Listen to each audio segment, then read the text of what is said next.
welcome back to another episode of Hoeology Podcast. First, I have to give a major shout out to Her Campus for featuring Hoeology in an article about the top sex positive podcast. That is a fucking tongue twister. Anyway, thank you guys so much for supporting me and just really being there for your girl. I say that every episode, but seriously, like, I was at work whimpering, like, oh my God, I'm featured. Like, seriously. So if you rock with Hoeology, thank you, thank you, thank you. It is because of you that I even got this recognition. And of course, my friends who ride for your girl constantly. Thank you guys 10 million times over. So today's episode is, as you can tell by the title, a sex bucket list. Here on Hoeology, we always start off with our tweet of the week. This week's tweet of the week says, "Do y'all have a sex bucket list? Because I do." So 2 episodes ago, I talked about the origin of my sexuality. That was the virginity story. And it really got me thinking about everything that I have done and the things that I still want to do.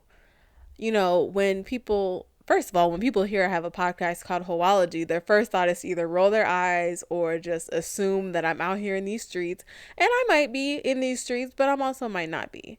People assume too that I've done a lot, but in reality, I've been exposed to more than I've actually participated in.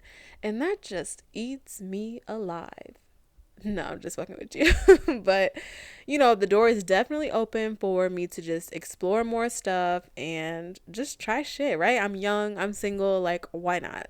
So I think really for me, the hardest part of being single is I'm also ready to settle down, but I'm also like this sexually free person. Obviously, I have a sex-based podcast, and it's hard to really find someone that's accepting of my sexuality or accepting that I'm so open and free with it. I think a lot of men are attracted to it until they are in a relationship with me, and then they try to like control that part of me. And I don't like that because me being open and honest about my sexuality is how I really connect with people. I mean, shit, people that listen to this podcast probably aren't as wild or as carefree as people like to describe me, as me. And so I like being that voice for people, and I don't want to have to, like, I guess, dumb that down or, close off that part of myself for the sake of being settled down. So, and I think that's why I came up with this list. It's because really I just want to know, like, what else is it that I want to do? What is it that I haven't done? And kind of give you guys a chance to think about what it is that you want to do. And of course, things that are on your sex bucket list don't have to be crazy. I mean, specifically, a sex bucket list is just a list of things that you want to try before you reach your sexual peak. So this could be before you hit menopause, before you have kids. They say sex changes after kids. I don't have kids, so I don't know, but or the need for Viagra, yikes. But that's what a sex bucket list is. So it doesn't have to be anything crazy. It can just be whatever you want it to be, really. So without further ado, let's go over my sex bucket list, and then we'll get into some things that can help you figure out your sex bucket list, as well as the most common things that are on a sex bucket list. So first of all, my very first one is I want to be able to ride a dick for longer than 30 seconds. In all seriousness, though, because I just don't have mega knees. Like, I'm good at bouncing, but all that slow stuff, sorry, you gonna have to cheat on me because you ain't getting it. No, I'm just kidding, but sort of. My next one, and this is a little bit controversial, but I don't give a fuck. It's my sex bucket list. But my next one is I want to have a male, female, male threesome. I already know the niggas that listen to this are gonna be like, that's a train. But really, it's just a threesome. There's 3 people involved. Doesn't matter the order. I would like for them to be bisexual so that they would interact. I know that's a stretch and it's highly unlikely to happen. But yeah, it's on my bucket list. I like the idea of, like, for lack of better words, sexual worship. Like, I feel like in a male female male threesome, it's all about the woman. Like, it's 2 niggas or white people, whatever, that are there just to please her. Like everything is for her. And like I said, Destiny is okay with bisexual men. Like I am okay with that. So I would like for them to interact. Now, some people might be like, "Oh, hell no." But again, this is my sex bucket list. Whatever you want can be on yours. Next up is a location. So, I want to have sex on a balcony, but I want it to be like overlooking the ocean or like a beach scene. This kind of ties in with another thing on my list, which I'll get to in a second. But yeah, I want to have sex on a balcony. I like that picture that's like me and somebody's son, and basically the girl's like bent over the balcony and he's like holding her by her hair. Like that shit is just sexy. Like, and some weirdo is probably staring at us with his binoculars from like the 17th floor across the street. Just good times, good vibes. Next is I want to attend a sex club. Now, this is something I want to do before I turn 30 specifically, because I feel like after that I'm just going to be too old and tired. No offense if you're older than 30, because I feel 40 sometimes, mentally, physically, all that. But yes, a sex club. I don't know if I want to interact though. If I go to the sex club, I'm mostly just extremely curious. Like when you hear the word sex club, like your mind races with like a million different things that could be going on, right? Like I think of just people fucking left and right, like on the floor, up against the wall, on top of the bar stools. Like I've heard so many stories. I've heard other podcast stories about it. It just seems like something just really cool. Like, and obviously the people that are at a sex club are not going to be judgmental. They're not going to be like watching you, unless of course they're a voyeur, which I'll get to that next. But I just think a sex club would be lit. The only downside is it's really hard to find a sex club. Now, there are, of course, swingers clubs, which I don't know if that would be counted as a sex club or not, but like swingers clubs to me are not where I would want to go. Like, I know that there's like a millennial sex club in New York. I know it's really like exclusive as fuck, as it should be. There's like a wait list. You have to like get tested, I think, super often and like bring your test results. You also have to use condoms, like you have to sign a waiver. It's like super intricate, which again, as it should be, but I don't know. I don't know any other ones, and I'm certainly not traveling to New York. I personally don't like New York, but that's a whole nother spiel for another day. But yeah, I think a sex club would be fun. There's also one in Tampa, which, as you guys know, that's where I lived for the last 2 years. Now I'm in Dallas. But that one is called Eyes Wide Shut, and I think that one's mostly swingers. So I would want to go though would I go with my boyfriend? I'm very secure when it comes to sex. Like I would be okay with my boyfriend interacting, or me and him maybe interacting at a sex club. It's one of those weird things. Like I don't know. But I definitely want to go to a sex club before I turn 30. End of story. Next is be a voyeur, which is something I just previously described. And I want to specifically watch a traditional, quote unquote, threesome, which is two girls and a guy. A voyeur is someone who gets off or is just turned on by watching other people have sex or do things. So like, for example, a guy getting hard watching his girlfriend masturbate, like that could be considered a voyeur. Or me watching two girls and a guy have sex. Like I would just want to watch again because I'm super curious. Like I've never had a threesome ever. So, and that actually shocks people. I don't know why it shocks people, but I just feel like it'd be too much going on for me and another girl and a guy. Like, I just cheer y'all on from the sidelines or something. I don't know. But I would rather watch than participate in that kind of threesome. Next is I want to play the stranger game with my boo. Now I am single. I don't have a boo right now, but if I did, I would definitely want to play the stranger game. So the stranger game is basically when you and your significant other will set up a date, so to speak, but it's not a regular date. So like, let's say I'll text him like, hey, meet me at this bar, at 7 p.m.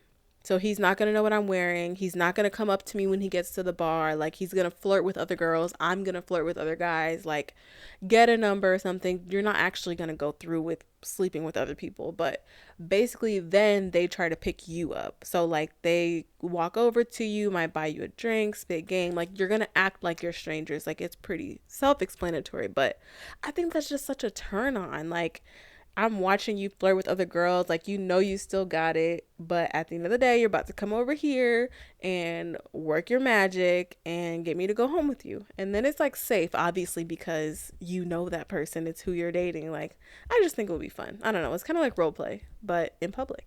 And no one else has any idea what's going on. Like, you're not going to tell them, like, oh, by the way, that's my girlfriend over there at the end of the bar. Like, no, it's just kind of fun to just kind of get the jealousy flowing a little bit, you know.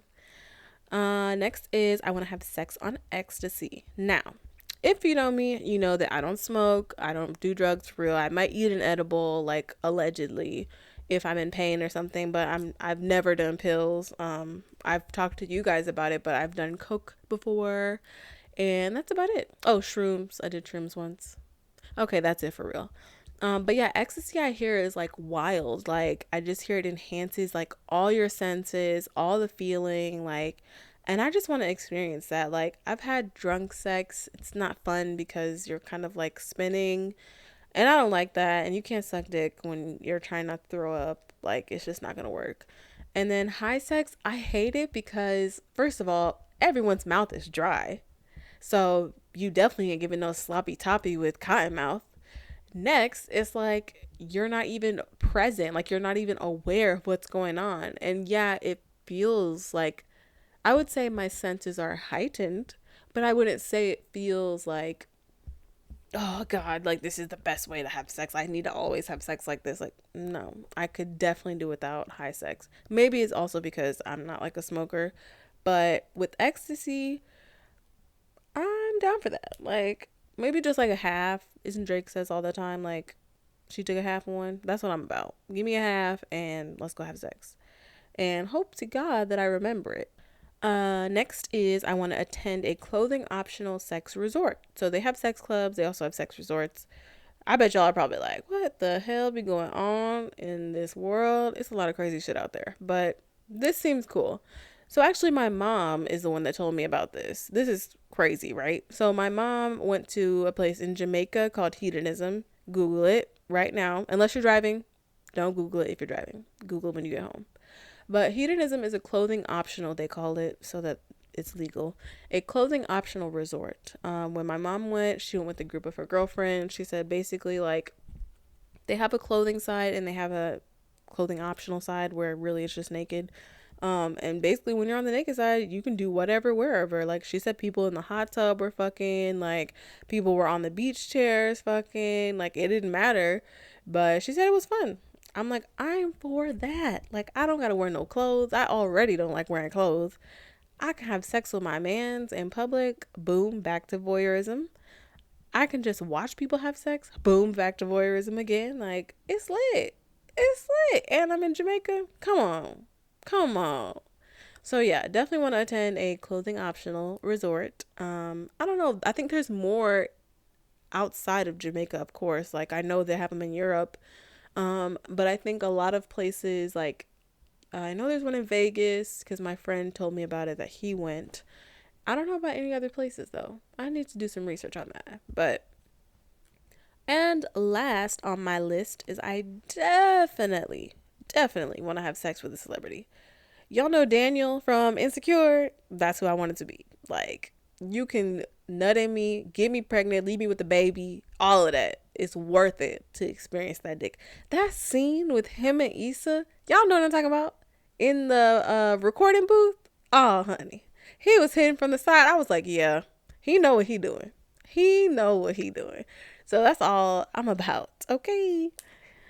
So that was my sex bucket list. I know it's wild all over the place, but some of the most common, non-crazy, I'm going to say, sex bucket list items would be like having sex on a plane, of course, the Mile High Club, as they call it.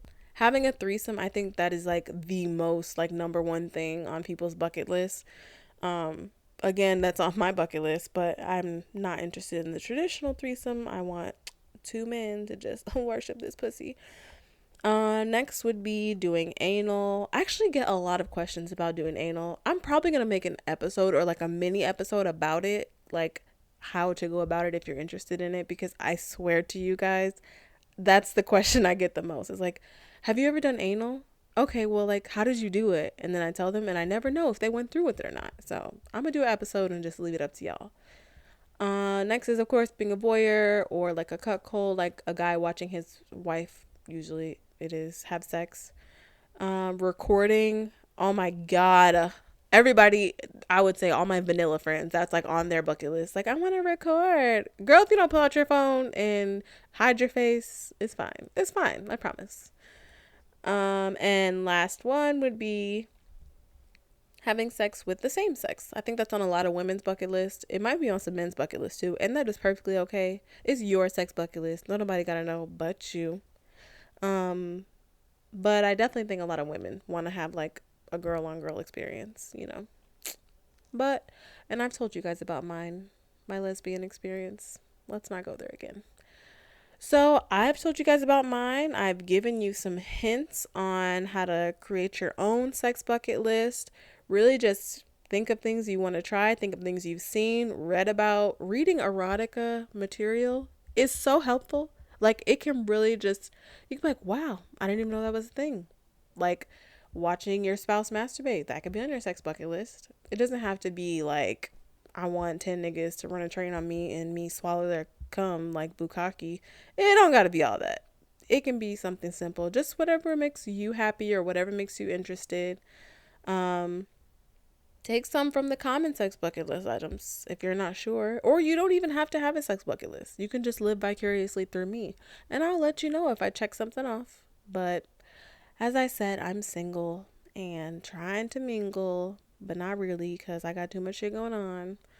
But yeah, so thank you guys for listening and stay tuned for another episode of Hoeology.